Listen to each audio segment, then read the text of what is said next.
Welcome to Burlap Teachers. Enjoy the video. In this video, I will explain how to make coffee powder at home.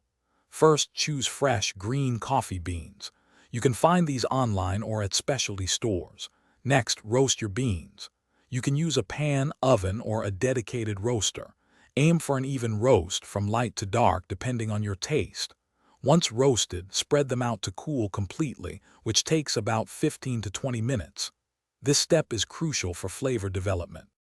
Now, let's talk about grinding. A burr grinder is highly recommended over a blade grinder because it provides a much more consistent grind. This consistency is key for a balanced extraction. Adjust the grind setting based on how you brew your coffee. A coarser grind for French press, finer for espresso. Grind only the amount you need for immediate use to preserve maximum freshness and flavor. To achieve a truly fine and uniform coffee powder, you might want to sift your freshly ground coffee. This helps separate any larger, inconsistent particles. You can then regrind these coarser bits to match the desired fineness. This extra step ensures a smoother brew.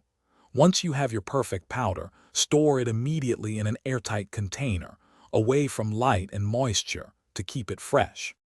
Proper storage is vital for maintaining the quality of your homemade coffee powder. Always keep it in an opaque, airtight container in a cool, dark place, not the refrigerator. For the best taste, try to use your powder within 1 to 2 weeks.